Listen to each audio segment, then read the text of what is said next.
So, ito na yung part nung pagkikwento ko, yun nga, ang halaga lang naman ang halaga nung wallet na yun is nasa 10k megit kasi nga ni, kakukuha ko lang nung back pay ko dati sa work ko, and then meron pa dun sobra-sobra nung umuwi ako dahil birthday nun ni nanay. Bali ano siya April 29 yun, April 29 nangyari, and ngayon ko lang talaga nakwento kasi totally kumbaga move on ako, yung wala na, hindi ko na siya naiisip ganyan, pero minsan kapag mag-isa ako dito, na ano ko pa din, na kumbaga na iisip ko pa din kasi nakita ako nga mismo yung pagkuha niya ng wallet ko, ganyan, sinungkit niya yung bag ko, ito yung bag ko, yan yung bag ko, dyan nakalagay, and then, yan yung bintana, sinungkit niya lang dyan sa bintana na yan. Ang talino niya dun, diba? Hamakin mo yun, masungkit niya pa yun ng ganun. And then, super duper, parang pinag-aralan na niya kasi walang as in yung ingay na masyado kahit pagbukas ng bintana, ganyan yun. Dito lang talaga sa bag, yung nag-ingay na siya. Nakakainis na lobat yung mic ko dyan. Hindi ko napansin. Ngayon ko na lang nalaman nung pag-e-edit ko. Di ko tuloy alam kung anong mga pinagsasabi ko dyan.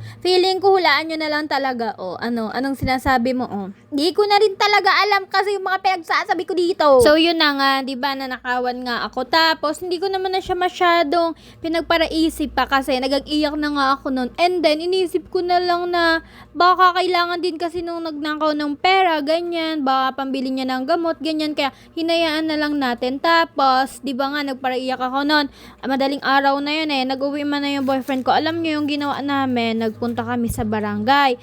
Kasi nga, magrereklamo kami. Ang kaso nga lang, hindi yata konektado yung sinasabi ko sa binubukan ng bibig ko. Bahala kayo dyan. Yun na nga, pumunta kami sa barangay. Kaso nga lang, di ang sabi sa amin doon, ano daw gagawin nila? Hindi ko naman daw nakita yung mukha. Sabi ko, yun na nga po. Ang gusto ko lang naman dun sana, maiblatter para kung makita sa CCTV kasi may CCTV naman dun sa labas. Kaso, nung nabanggit ko yung CCTV, sabi nung mga tano doon, sino pong gagawa nun? Kami? What? Kaya nabigla ako, sabi ko sa isip-isip ko, hala, sino palang gagawa? Pero sumagot naman ako ng, siguro po kayo, ganyan. Tapos tinitigan lang ako, dyan pala guys, mag-eyelash ako pero off-cam kasi hindi ko kayang ikabit ng mabilisan. So yan na yung eyelash ko, tingnan ninyo, visible ba? Feeling ko ganyan yung sinabi ko dyan Tingnan nyo, lalayo pa yan siya kung talagang visible. O naganda-gandaan pa yan siya. Tapos yun na nga, ano na nga, ayun, sabi ko, yun na nga, sabi ko nga, may CCTV ka. So parang wala naman silang interest na tingnan yun kasi nung nalaman nilang nagbo-boarding house lang kami, parang wala talaga silang interesado na tingnan kasi di naman kami taga dito, ganyan. Kaya nawala na rin ako ng pag-asa. Alam nyo ba that time, nag-post din ako nun sa Facebook page kasi baka may makakita ng wallet ko or what, baka tinapon, ganyan. May nakita din akong post na ninakawan din sila. Yun naman mga cellphone, mga di kuryente daw yung ninakaw sa kanila, rice cooker, mga ganyan-ganyan.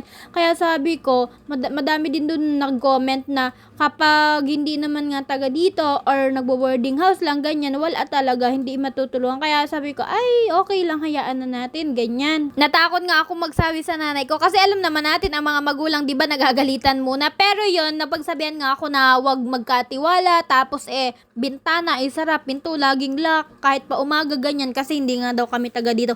Kaya yun naman natutunan ko, as in, kahit pa umaga ganyan, at alam natin na nagbo-boarding lang tayo, dapat always safety. Laging safety yung iniisip natin. Natatawa pa ako sa sarili ko kasi alam nyo ba, mas una ko pang naisip yung pera kaysa dun sa mga mahalagang ID ko. Ewan ko kasi na-realize ko, ang hirap kayang kitain ng pera. Tapos kasi, yung pera na yun is may nakalaan na talaga, may pinaglaanan na, tapos biglang nawala. Ang dami ko ding what if that time. Sabi ko sa sarili ko, what if tiningnan ko agad yung ingay? Siguro nakuha ko pa yung bag or naisara ko pa yung bintana. Pero nag what if din ako, paano naman kung may dala siyang patalim tapos nakipag-agawan ako nun bag? Paano naman kung ano yun ako, tasakin or barilin, ganyan. Napaka-negative nung naisip ko. Pero what if lang naman? What if dapat hinabol ko siya, ganyan. Pero pag ando na kasi tayo sa sitwasyon talagang as hindi mo na alam yung gagawin mo. Ako pa naman yung tao na kapag may nangyaring isang bagay, as in, linggo or buwan ko talaga bago makalimutan. Update dun sa mga ID ko, nasoli na nga pala siya. Merong nag-chat sa akin at saka meron din nag-post sa page kung nawawal nga daw ako ng ID.